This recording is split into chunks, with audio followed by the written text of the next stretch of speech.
No hablo español. Buenas tardes. Solo hablo italiano. Quiero dar las gracias al profesor Falomir de todo corazón por sus bonitas palabras y por haberme honrado con la posibilidad de comisionar la exposición de Lorenzo Lotto junto con él. También quiero saludar a los amigos de la Fundación El Amigo del Museo del Prado por haber podido dirigirme a ustedes en esta magnífica sede. Hoy vamos a hablar de Lorenzo Lotto, pero no de los retratos, sino de su extraña historia. Porque efectivamente Lotto fue uno de los protagonistas de la era de los genios. Pero a diferencia de Tiziano, de Miguel Ángel, de Rafael y de Arcimboldo, fue un perdedor. Los perdedores hoy no están de moda y tampoco lo estaban hace tiempo. Y su vivencia es muy humana, muy conmovedora. Y era un perdedor con un talento extraordinario, incapaz de adecuarse a sus tiempos. Y tenía cierta tendencia a huir, a la fuga, agarrado a su talento. Y supo pintar unas obras que relucieron en el gran firmamento de la pintura italiana y europea del Renacimiento. Pero aproximadamente hacia la mitad de su carrera y de su vida, las cosas empezaron a ir de mal en peor. Lotto buscaba la luz del espíritu, buscaba a Dios, buscaba la tranquilidad y una serenidad interior y, sin embargo, se perdió en una noche profunda. Sus estrellas empezaron a apagarse muy pronto. Y su vida, su vivencia empezó a convertirse en algo marginal, como encontramos en los textos de Giorgio Vasari por primera vez, que escribió algunas cosas sobre él pocos años después de la muerte del pintor y no lo alaba demasiado, introduce solo algunos comentarios cuando habla de Palma il Vecchio, un pintor mucho menos importante que Lorenzo Lotto, y da información de artistas incluso menos importantes como Rondinelli. Vasari solo comenta, recuerda algunas obras de Venecia y muchas obras en las Marcas, la región de las Marcas, sobre todo en el periodo más tardío, hacia la muerte del pintor. Después de Giorgio Vasari, llegó el olvido, un abandono progresivo. Algunas fuentes sí que hablan de Lotto, pero siempre son fuentes que nos ofrecen poca información, información además poco coherente. No sabemos casi nada de él. Hay que esperar solo hasta finales del 19, cuando un joven Berenson decidió estudiar la figura olvidada de Lorenzo Lotto para escribir el que fue el ensayo más importante de su juventud. Y dijo, Lorenzo Lotto era un ensayo para una historia del arte constructiva. El autor consiguió juntar las obras que habían quedado olvidadas y estaban desperdigadas por toda Italia y por el mundo, intuyendo la gran modernidad que tenían. Durante toda su vida persiguió la obra de Lorenzo Lotto, publicó varias ediciones de esta monografía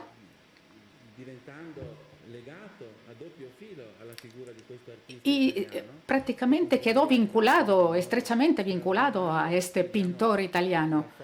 Aquí a la derecha vemos una foto en la que Berenson se encuentra en la entrada de la exposición de 1953 en Venecia, dedicada a Lorenzo Lotto, pero su monografía está llena de errores.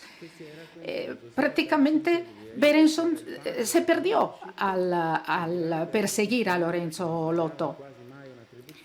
Y al final de su vida Este autor, que nunca se equivocaba en la atribución de las pinturas a sus autores, pues al final se equivocó en esta monografía. En el 16 tenemos, sin embargo, un documento extraordinario, un libro contable.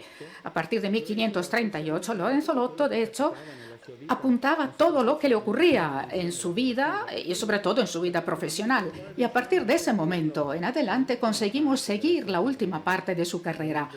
Es un libro enormemente importante. Se publicaron 3 ediciones críticas y este libro nos permite acercarnos de una manera mucho más directa que a cualquier otro artista del Renacimiento.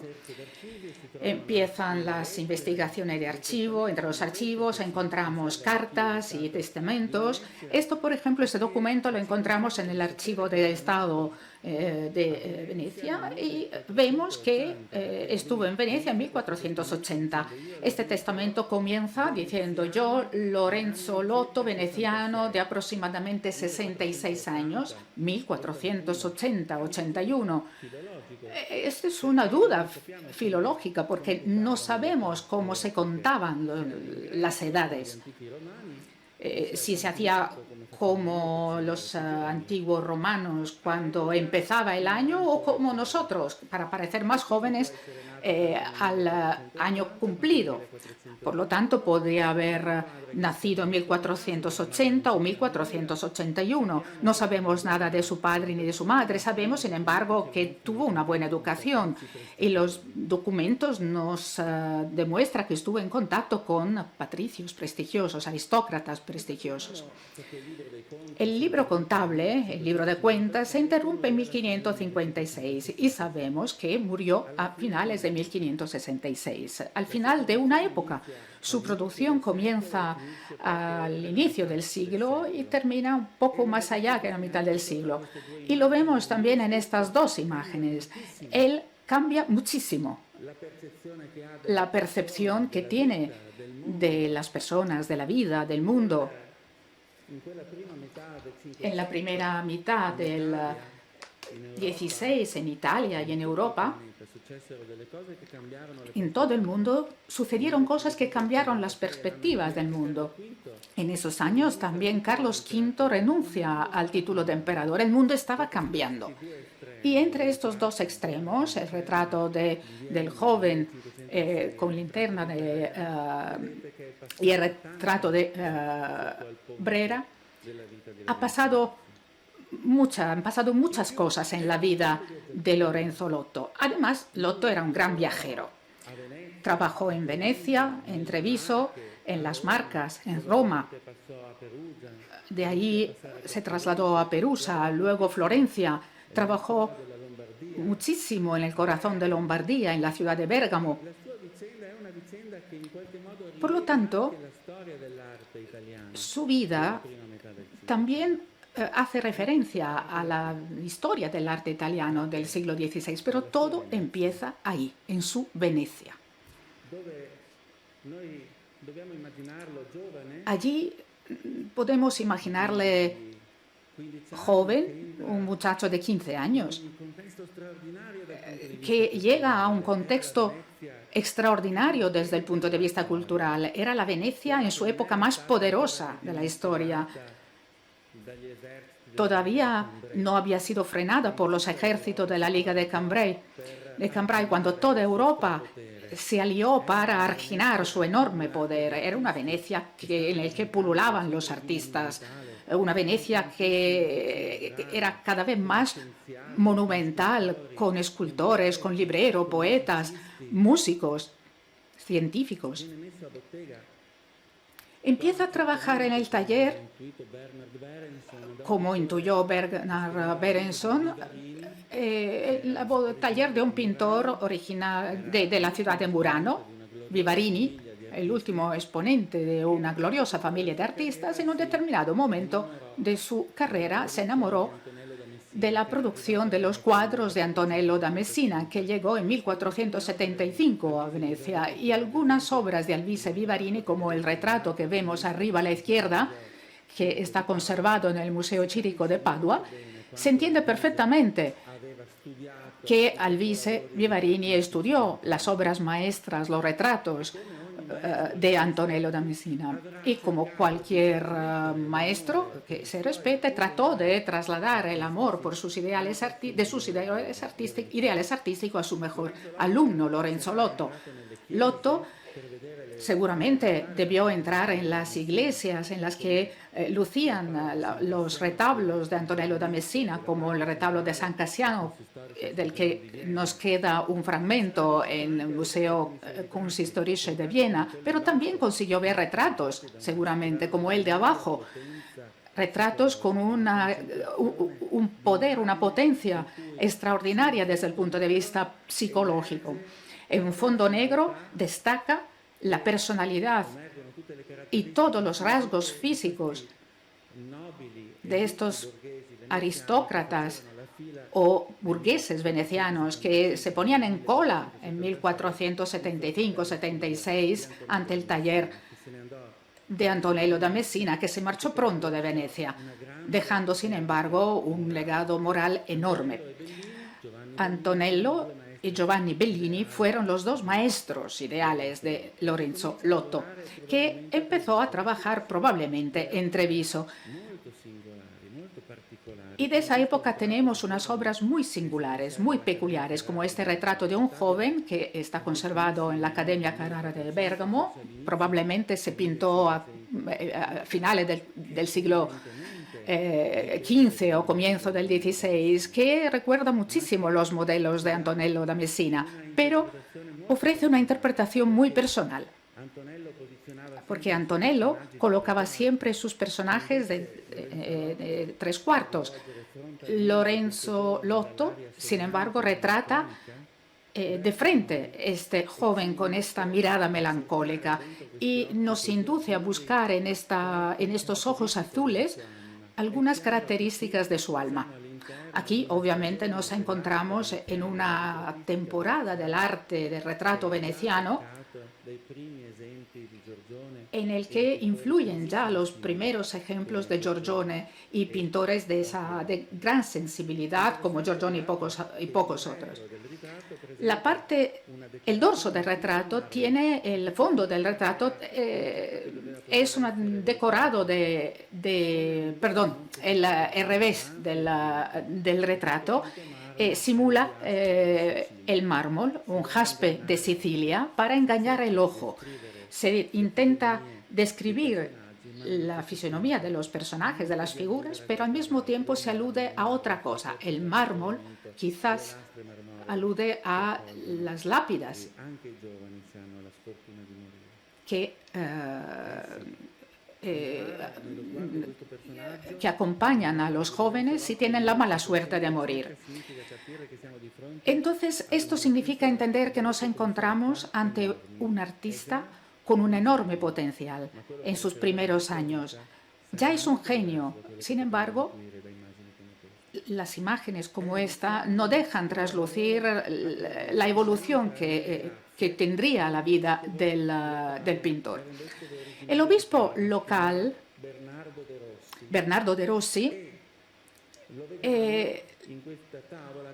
le acogió como su protegido y lo vemos aquí retratado en toda su prepotencia física. Es una pintura que no podemos separar de los modelos de Antonello da Messina y de Giovanni Bellini, pero también tiene una agresividad en su interpretación que nos hace pensar que Lorenzo Lotto, en Treviso y en Venecia, ya pudo tener contactos con algunos cuadros del norte. Incluso el hecho de que el retrato del obispo estuviese acompañado por un paño, un drapeado que estaba colgando con dos clavos para poderlo cerrar como un libro, recuerda un poco una tipología alemana. Y si vemos aquí a la izquierda la alegoría, aparecía una inscripción en latín que decía que este era el retrato de Bernardo de Rossi, realizado el 5 de julio de 1500 por Lorenzo Lotto, como un libro. Se debía cerrar y abrir. Algo extraordinario.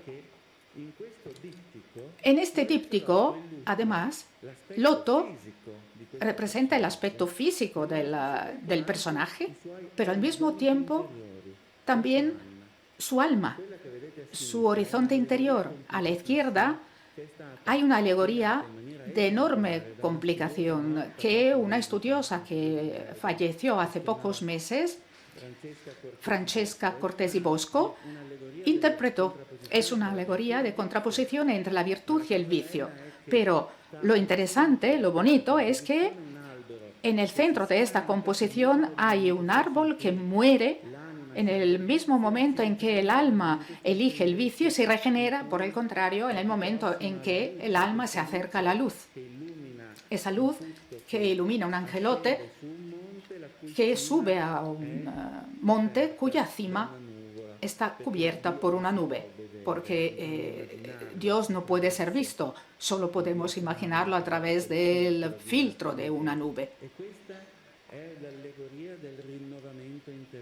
Y esta es la alegoría de la renovación interior sobre la base de algunos textos encontrados en la biblioteca del obispo de Rossi por la estudiosa que mencionábamos. Retratar el cuerpo y retratar el alma es algo muy difícil. La fama de Lotto se extendió y en la provincia de Treviso se encontraba la única corte que existía en la República de la Serenísima, la corte que los venecianos concedieron a Caterina Cornaro, reina de Chipre, cuando ésta renunció a su reino en la isla de Chipre. Era reina de Chipre, de Jerusalén y de Armenia.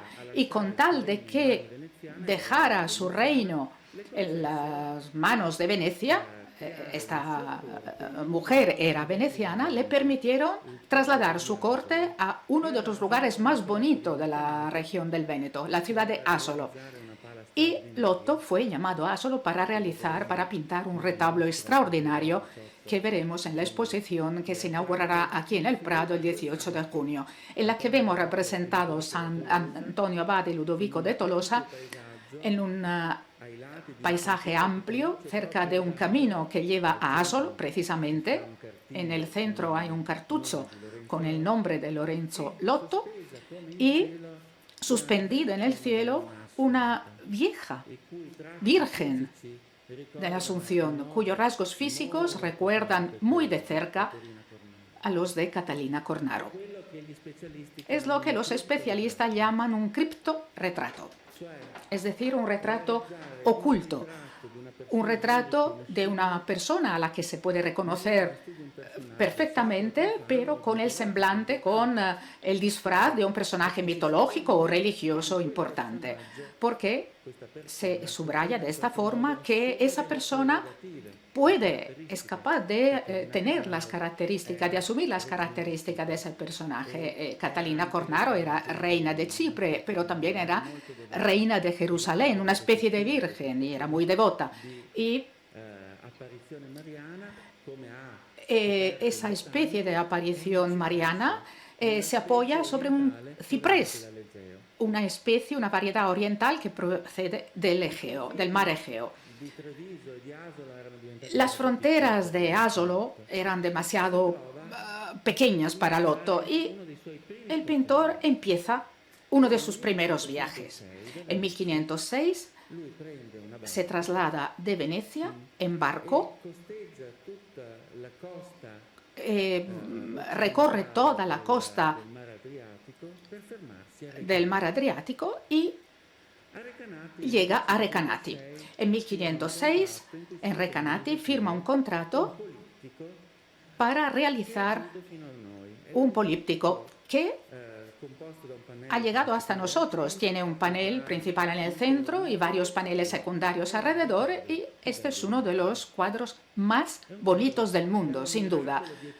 Es un milagro de equilibrio y de perfección. En cada centímetro cuadrado se puede mirar con una lente y consigue transmitir un sentido de adherencia de la mirada del pintor a lo visible que no encuentra nada parecido, salvo en algunas obras maestras de Durero. Pero además tiene un hálito, una espiritualidad que depende obviamente del hecho de que Lotto se formó en una de las cunas del clasicismo italiano del XVI, es decir, Venecia. Cada centímetro cuadrado, cada panel, cada detalle de este retablo despiertan nuestra admiración.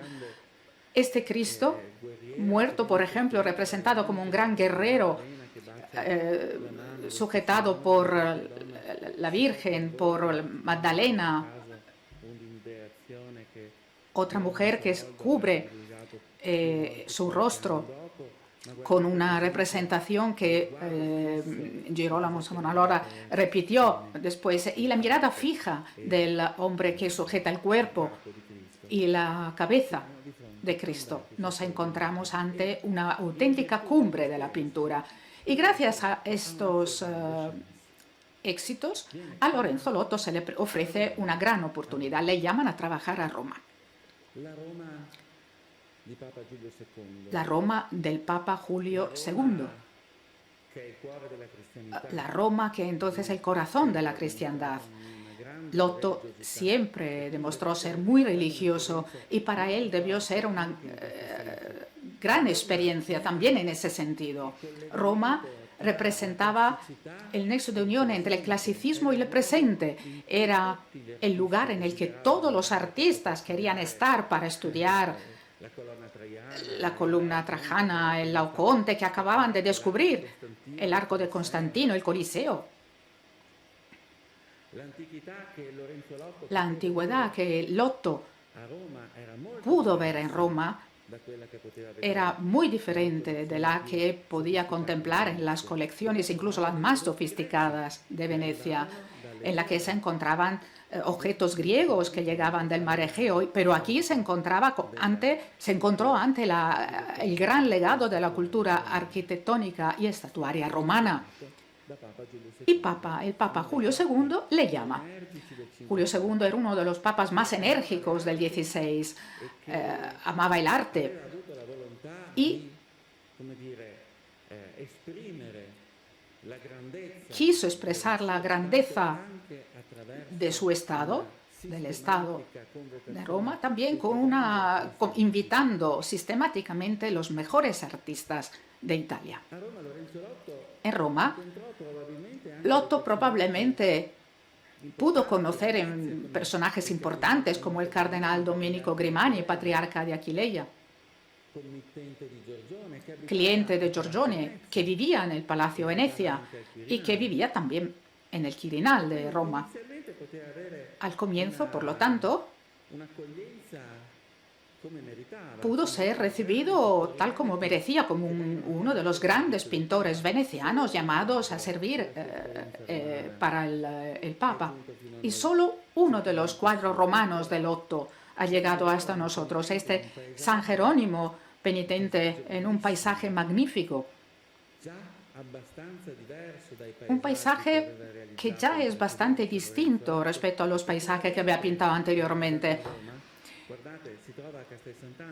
Aquí, este cuadro se encuentra en Castel Sant'Angelo, pero en el fondo vemos también el retrato, la figura, la representación del Castel Sant'Angelo. Se reconoce perfectamente, es un San Jerónimo que triunfa en su penitencia.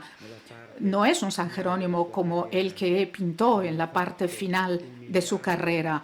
San Jerónimos que sufren, humillados. Aquí San Jerónimo es el protagonista de una exegesis con un físico de estatua, casi de culturista. Miren el tronco, el torso que expresa, que revela un contacto con el torso del Belvedere, seguramente. Incluso yo sospecho que el brazo que se alarga hacia el libro demuestra que ya ha tenido un encuentro con Miguel Ángel. Pero bueno, no puedo jurarlo, pero yo diría que sí. Pero en la vida a veces ocurren cosas que no esperamos. El Papa, ese Julio II que le había invitado para trabajar en el corazón de sus estancias, decidió coagular, aliar a toda Europa en contra de Venecia, que había adquirido una expansión que tenía una expansión demasiado peligrosa, se comía territorio, se convertía en algo peligroso, no solo para los pequeños estados italianos, sino incluso para el emperador, para Francia, pero sobre todo para el Papa mismo, porque erosionaba trozo a trozo sus territorios en Emilia-Romagna, en las Marcas. Entonces, alía todos los grandes de Europa en la Liga, la Alianza de Cambrai. En 1509 llega casi a la destrucción de Venecia. Solo faltaron unas pocas decenas de kilómetros. Y por esa diferencia de pocos kilómetros, Venecia sobrevive. Pero en 1509 Venecia pudo acabar. No ocurrió porque algunos aristócratas consiguieron reconquistar ciudades estratégicas como Padua, Verona y recolocar las tropas en el territorio. Y precisamente en ese año 1509-1510 el Papa decide borrar todos los frescos que Sonoma, Pinturicchio o Lorenzo Lotto realizaron en las estancias de la asignatura y se los encomendó, se los encargó a Rafael. Y lo que queda después de esa destrucción es este cuadro, esta obra. Quizás Julio II tenía razón. Pero imagínense cómo debió sentirse Lotto. Evidentemente derrotado desde el punto de vista profesional y también sorprendido al darse cuenta de que lo que se llevaba en Roma era muy distinto de lo que él traía a los niveles más altos desde su experiencia. Y además, ese entusiasmo incontenible por la antigüedad, todos hablaban de lo antiguo, todos copiaban lo antiguo, era una especie de obsesión. Y Lotto se marchó, probablemente en estado de shock, y volvió a las Marcas. Pero probablemente debió pasar por Perusa para contemplar la obra maestra de quien había sustituido a muchos otros artistas, además de haberle sustituido a él, es decir, Rafael. Uno de los retablos que pintó para las Marcas es una clara respuesta a la que pintó Rafael para una iglesia de Perusa. Y el tono expresionista de la obra de Lotto es aún más marcado, e incluso se recuperaban rasgos de Mantegna. Y Lorenzo Lotto, que encontramos aquí en las Marcas inmediatamente después de la experiencia romana, es totalmente distinto del Lorenzo Lotto del político de 1508. Lotto es un hombre en crisis. En esta transfiguración que se encuentra en Recanati ni siquiera existe la dimensión espacial. Todo está en un nivel bidimensional. Una perspectiva extraña. Parece incluso que los apóstoles caen sobre nosotros, se inclinan hacia nosotros. Algo ha ocurrido que ha dejado su marca. Y entonces Lotto vuelve a viajar, probablemente invitado por algunos mercaderes de Bérgamo, y le encomiendan una obra muy importante, un retablo enorme. El contrato es de 1513, el encargo, y se lo comisiona Bartolomeo Colleoni, el gran condottiero que conocemos por la estatua ecuestre que se encuentra en la plaza de Venecia, delante de la iglesia de San Juan y Paulo. Es un retablo colosal, tardó 2 años en pintarlo, se entregó en 1516, y con este retablo Lorenzo Lotto empieza una de las etapas más felices de su vida. En Bérgamo, los grandes pintores locales habían decidido ir a trabajar a Venecia, y los que quedaron eran inevitablemente inferiores a Lotto. tanto por su calidad como por su creatividad. ¿Y Lotto qué es lo que consigue hacer? Consigue hacerse con la confianza de unos mercaderes muy ricos que posan para él y aceptan que Lotto les retraiga con las poses, con las representaciones menos convencionales que podamos encontrar en los retratos de aquella época en Italia. Aquí vemos Luchina Brembate, una mujer que no era guapa. Lorenzo Lotto no hace ninguna mejora estética. La retrata tal como era, pero con un disfraz de reina, con joyas, perlas, vestidos lujosísimos, un colgante que dicen tal vez que era un mondadientes que estaba en boga en aquella época, con sortijas en las manos, unas pieles que estaban en boga porque atraían las pulgas. En aquella época no se lavaban mucho y las pulgas se refugiaban en el pelo de estas estolas. Luego hay símbolos como la mano apoyada sobre el vientre, quizás aludiendo a un posible embarazo.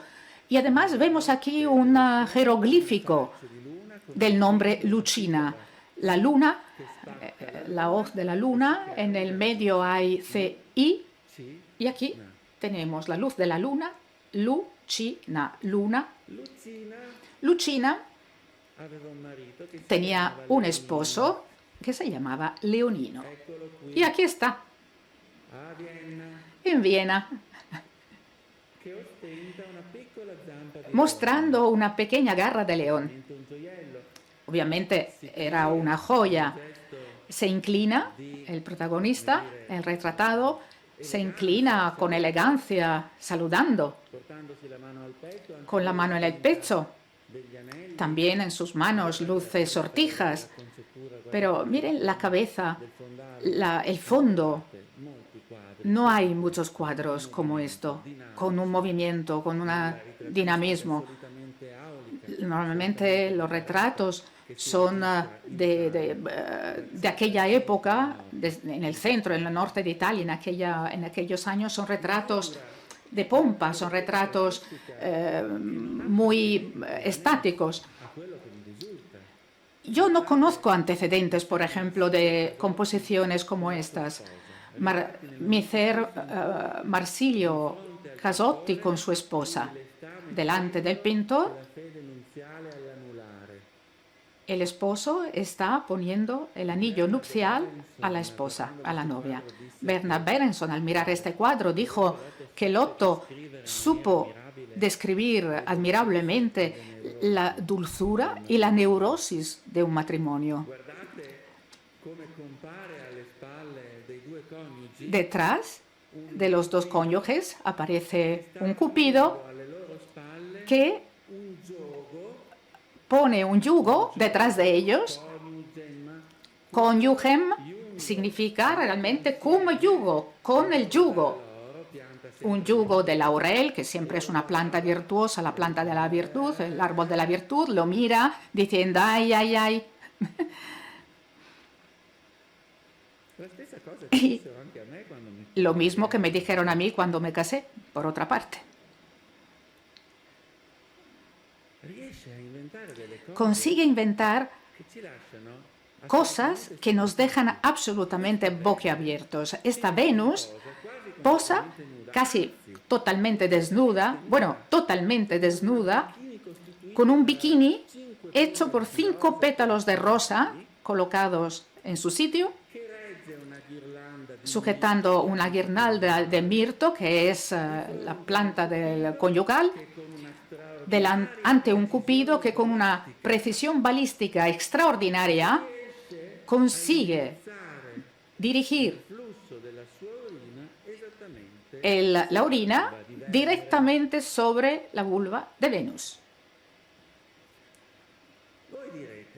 Y ustedes dirán, pero ¿quién colgaba en su casa un cuadro así?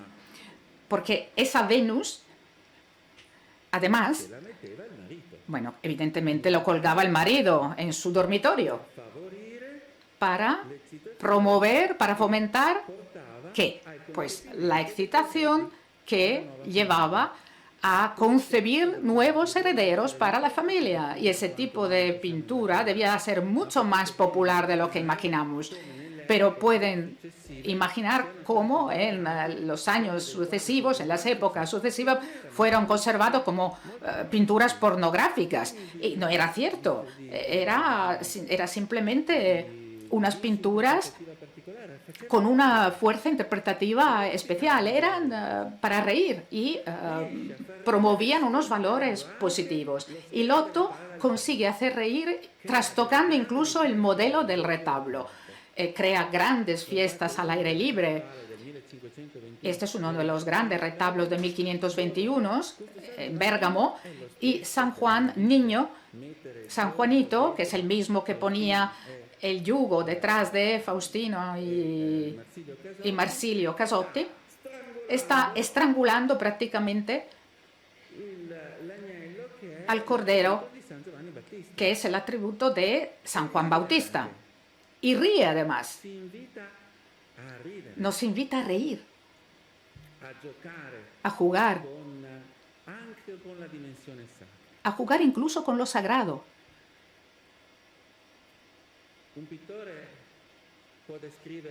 Un pintor puede representar y describir el exterior de un cuerpo o el interior, como hemos visto en algunos retratos, pero puede describir incluso lo que no podemos ver. Y aquí retrata la Trinidad con Cristo, que es típico, y el Espíritu Santo en forma de paloma, y Dios Padre como una especie de sombra hecha de luz, una silueta hecha de luz con las nubes, porque nadie ha visto a Dios Padre. Un retrato de Dios, un retrato de la Trinidad, con un gran sentido de religiosidad de Lorenzo Lotto, porque además está en contacto con personas como Giovan Battista Suardi, que le piden que cree alegorías que vayan más allá de las tradiciones bíblicas. Aquí estamos en un pequeño oratorio, en un pueblecito de Bérgamo, y Giovan Battista Suardi llama a Lorenzo Lotto para que pinte un Cristo que se convierte en vid. Yo soy el camino, la verdad y la vid, la vida, la vid. Y nosotros somos los sarmientos de la vid. Y las ramas de la vid rodean algunos santos que son agredidos por herejes que intentan subir con escaleras para cortar esas ramas, pero se caen porque Cristo vence. Son obras muy peculiares y pintadas en un momento histórico peculiar, porque en marzo de 1524 se creía que ocurriría un diluvio universal similar al de Noé.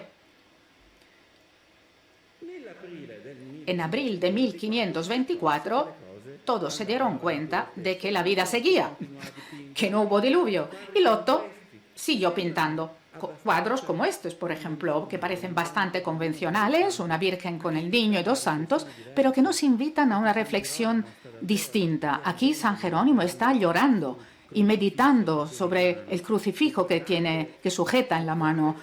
Y miren sobre qué especie de cuna se apoya el niño. Es un ataúd, y Lorenzo Lotto pone su firma y la fecha en el ataúd. Cuando yo era joven, acudí a una conferencia en Venecia, en la Fundación Cini, en la que un psiquiatra, Salomon Resny, apasionado de historia del arte, mostró una diapositiva de una pintura de Van Gogh en la que el autor firmó al centro de una pila. Dice, este es el indicio claro de que sufría depresión. Y yo siempre he tenido la duda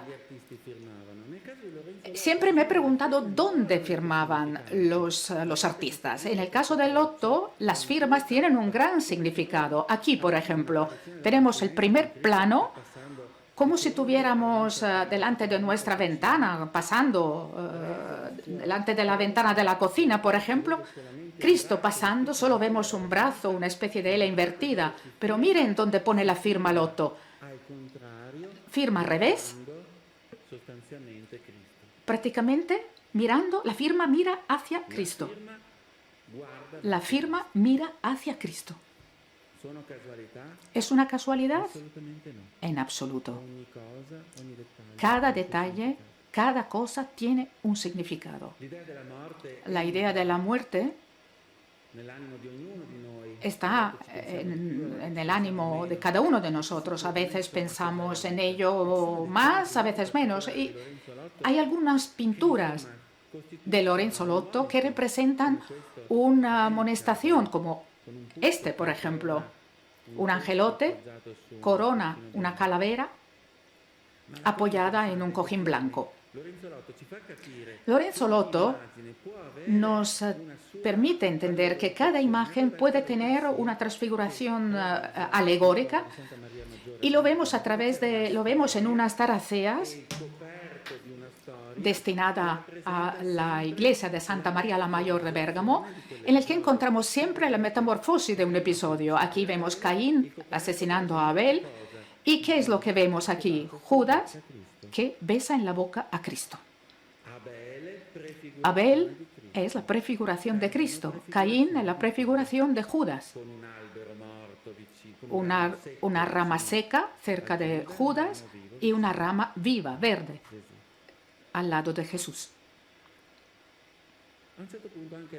En un determinado momento, incluso la feliz época bergamasca se cierra y Lotto decide volver a Venecia por tierra, atravesando Brescia, Verona, Padua. Viaja en barco, entra en barco a Venecia y al comienzo se aloja en la Basílica de los Santos Juan y Pablo. Y allí pinta este magnífico retrato que se conserva en el Museo de la ciudad de Treviso. Un retrato tan intenso que cada detalle representa un sentido de la belleza, de la armonía y unas alusiones semánticas que nos inducen a reflexionar sobre la diversidad de este gran retratista. Lotto llega a Venecia, a una Venecia distinta. Es la Venecia de Palma el Viejo. Tiziano ya es famoso.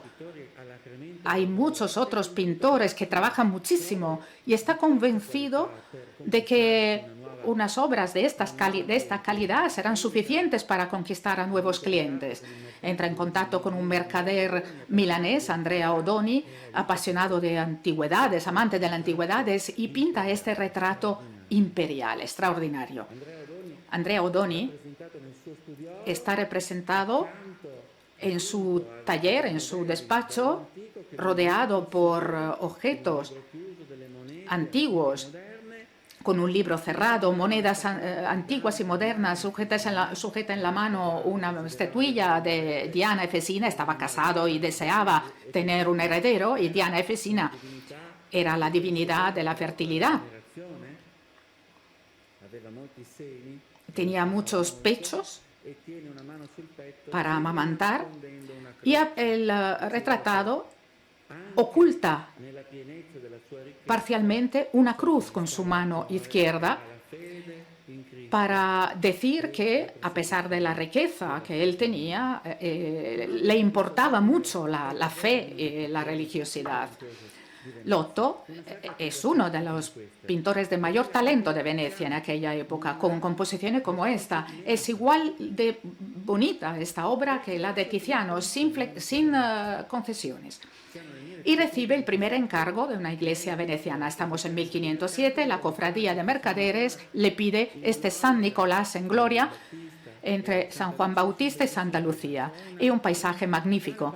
Es un retablo especial, muy dulce, con un colorido frío, pero con un paisaje espléndido. Pues bien, con este retablo empieza el declive de Lorenzo Lotto. Algunas décadas después, esta magnífica obra será tildada de ejemplo a evitar. Hay 3 retablos en Venecia de Lotto y a partir de ese momento empieza lo que nosotros llamaríamos un momento de mobbing, una crítica sutil, subrepticia de la artística y de su persona. Hay obras que revelan un estado de ánimo extraño. Aquí Apolo se ha dormido, las musas han huido. Apolo se encuentra solo. Lotto pinta obras como esta. Aquí no sabemos si estamos ante un santo o un ermitaño, y sabemos que en aquellos años él escribió que anhelaba huir del mundo, apartarse del mundo. Lotto declaró que tenía un alma perturbada, que estaba deprimido. Tenía 50 años, se encontró en un entorno que ya no era la Venecia que él conoció, sin esposa, sin familia, en un mercado enormemente competitivo. Y aquí la huida, la fuga de noche, en un cuadro que nadie, una pintura que nadie había visto, está en una colección privada inglesa. Lotto pintó muchas veces paisajes nocturnos. Entonces viaja en barco otra vez a lo largo de la costa del Adriático, llega a Ancona y en Ancona pinta obras que no eran adecuadas para Venecia, obras magníficas como este retablo de Santa Lucía, con una narrativa muy peculiar, obras extrañas como esta Virgen con santos que llevan cada uno su propia cruz. Cada uno coja su cruz y sigan, decía Jesús. Aquí vemos a San Andrés y San Jerónimo, y la firma aquí también está en la cruz de San Andrés. Unas obras en las que todavía consigue encontrar esa ironía, ese toque, esa sorpresa ante esta Virgen con el rosario. ¿Qué es lo que nos llama la atención? Unos angelotes que chapotean en una pila con rosas blancas y miran hacia nosotros. La idea de la muerte vuelve a aparecer en algunos retratos magníficos, como este caballero melancólico en la Galería Borghese de Roma, con una mano en una cadera como signo de dolor y otra mano que sujeta pétalos de rosa y de jazmín, una pequeña calavera, y en el fondo San Jorge persigue a un dragón mientras la princesa huye. Son obras extrañas en las que seguramente hay una interpretación psicológica que no ennoblece al retratado, seguramente hace reflexionar sobre el dolor, la muerte. Y en estos años podemos seguir su vivencia también a través de libros de gasto, y empezamos a comprender su mentalidad. Una vez más, huye. Lotto vuelve a Venecia y se aloja en casa de su sobrino. Es un sobrino un poco peculiar, era un abogado, pero le llega una gran oportunidad, la de realizar una obra para una iglesia de los dominicos, un retablo que representa al obispo de Florencia de comienzo del siglo XV, que recibe la visita de algunos ángeles que le sugieren le aconsejan que los frailes donen al pueblo, realicen donaciones al pueblo. Durante 2 años, Lotto trabaja en este retablo y nos llama la atención porque aquí encontramos el retrato de los que no podían permitirse un retrato: los pobres, los mendigos, las viudas. En el centro aparece un hombre que se dirige al ecónomo alargando los brazos. Está vestido de rojo. Probablemente se trata de un autorretrato de Lotto, que en el libro de cuentas de 1541, como descubrió Loretta d'Avanzo Poli, que escribió un ensayo sobre la vestimenta de Lorenzo Lotto en el catálogo de la exposición, pues compró una tela para un hábito rojo. Probablemente esa tela quedó retratada también en esta obra. En esos años, Lotto entrega retratos de gran intensidad, retratos auténticos, profundos. Miren este viejo que sujeta un guante y un pañuelo. Cuando yo era muy joven, me encontraba en la plaza de San Marcos de Venecia para contemplar la exposición de uno de los últimos pintores venecianos figurativos, un pintor olvidado. Era muy mayor y yo compré el catálogo de esa exposición. Un pintor olvidado, se llamaba Luigi Tito, pero era un pintor enorme. Compré el catálogo y fui a verle y le pedí que lo firmara. Y él me preguntó qué es lo que estaba haciendo. Yo le dije que estaba haciendo mi tesina sobre Lorenzo Lotto. Y él me miró y me dijo: ese guante de Lorenzo Lotto en el retrato de Brera.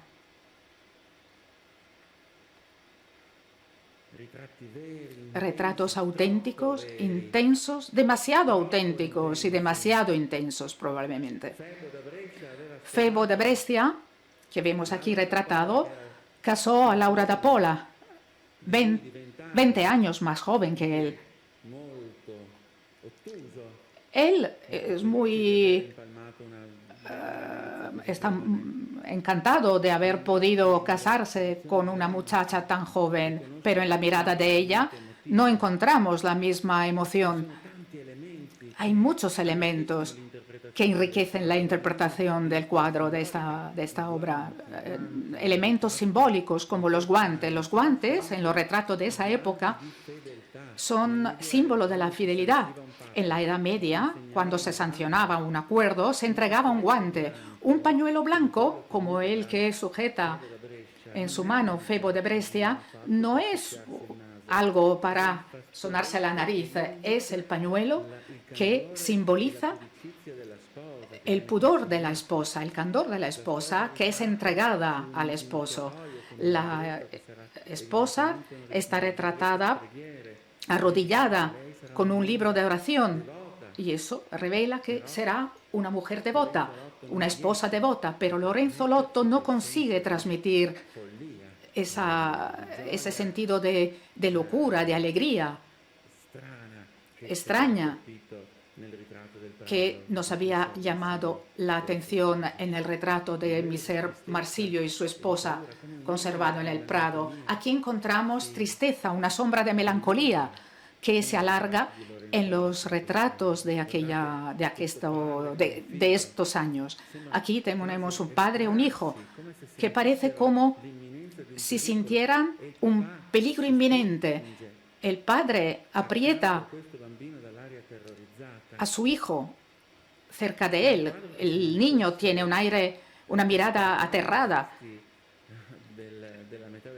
Si no viéramos una vestimenta de mediados del siglo XVI, podríamos pensar perfectamente en una obra del siglo XVII. Lotto intuye perfectamente que hay otro camino, que se abrirá un camino de verdad, un camino en el que la pintura no será solo celebración u ostentación de un estatus social, económico, político.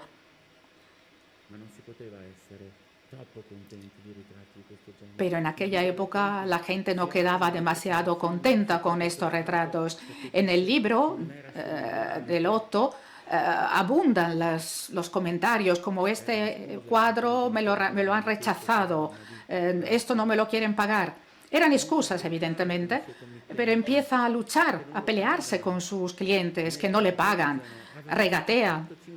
Habíamos pactado 50 ducados y solo quiso pagarme 20, pero entre buenos amigos valía 30 y tuve que aceptar.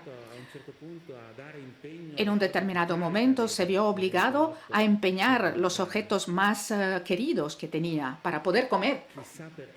¿Quién sabe por qué se encuentra ante personajes que retratan en sus momentos difíciles? Esta pintura se encuentra en la Galería Gloria Pamphili de Roma y siempre se le ha interpretado como el retrato de un hombre de 37 años, pero este hombre no tiene 37 años.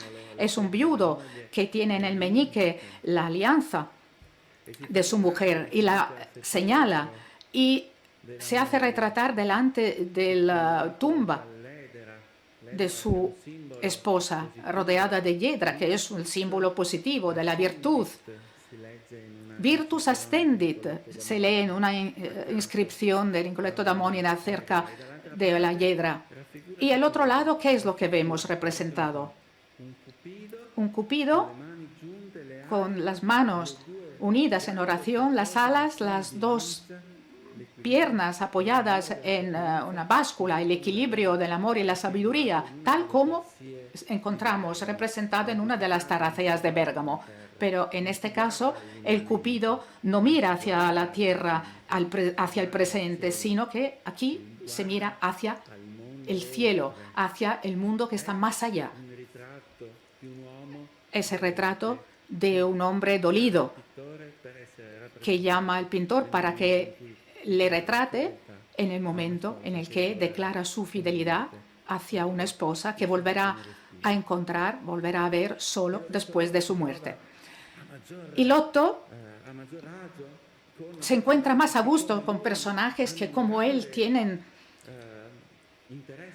un gran interés por la religión. Miren este retrato del fraile Gregorio de Vicenza. Se encontraba en el convento veneciano de San Sebastián y había escrito un texto sobre la crucifixión y es retratado con un libro abierto, golpeándose el pecho para sentirse partícipe de la crucifixión y del dolor que sentía Cristo, para revivir,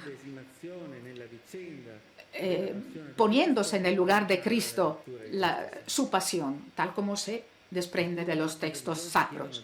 Algunos de estos religiosos piden que se les retrate incluso en las formas habituales del criptorretrato, con los hábitos de santos, como en este caso Pedro Mártir, Pedro de Verona, que murió por el golpe de una faca en la cabeza, y sujeta un libro que es descrito con exactitud como ocurría con las ediciones lujosas de Venecia de aquella época. Y tenemos la página y la cubierta con los mismos ornamentos. Y luego ocurre algo malo, algo feo.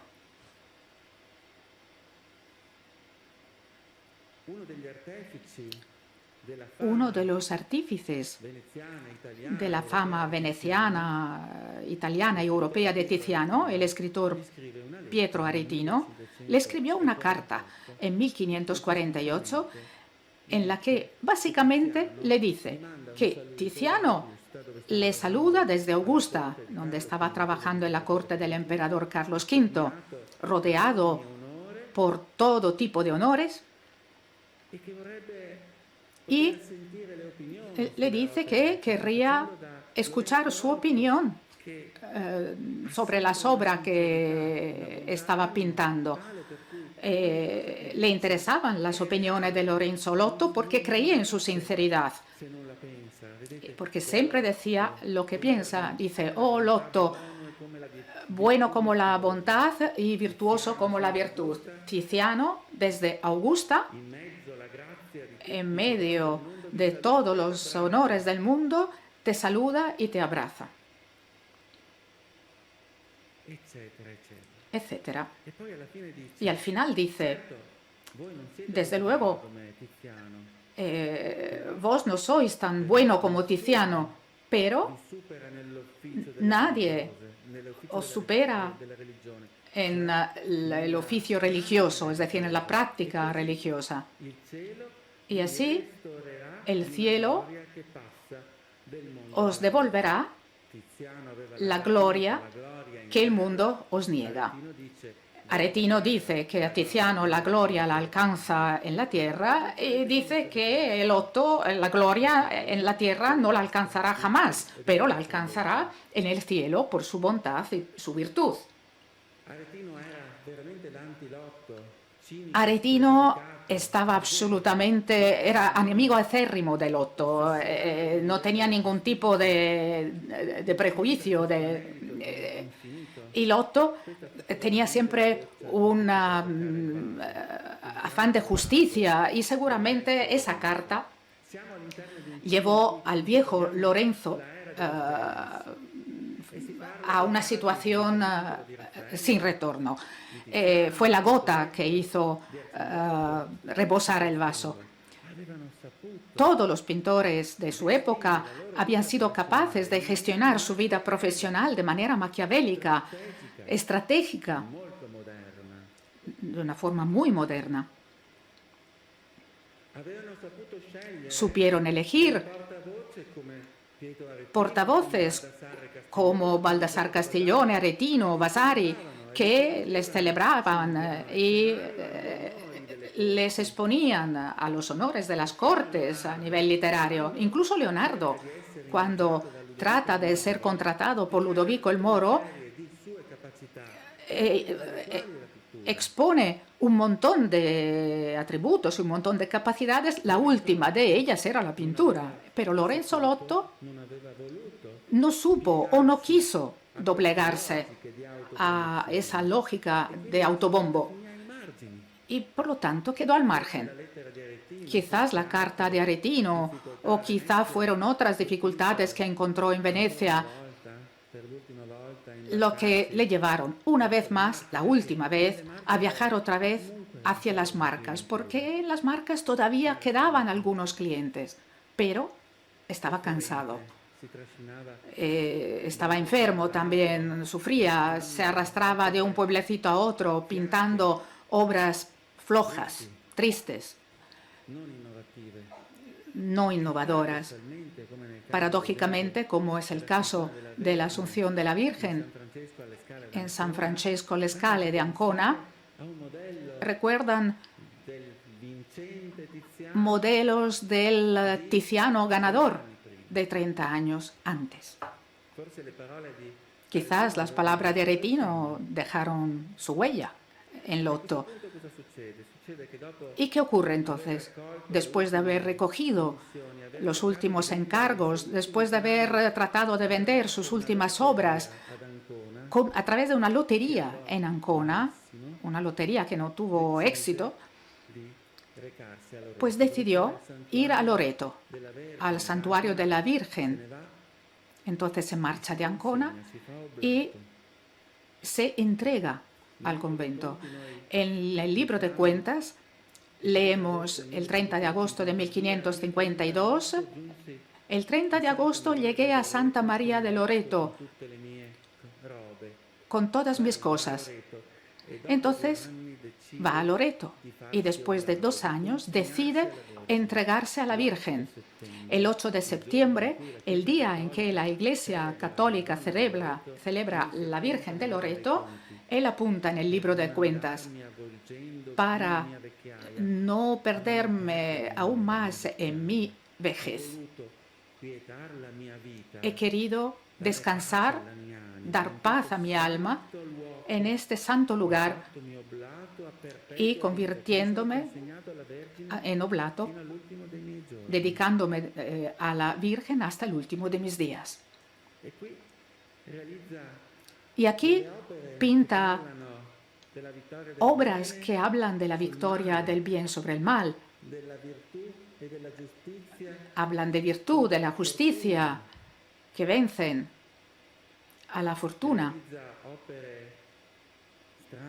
Pinta obras extrañas, como esta presentación de Jesús en el templo, donde encontramos algunos detalles que casi parecen intuir la modernidad, casi un relámpago de Goya.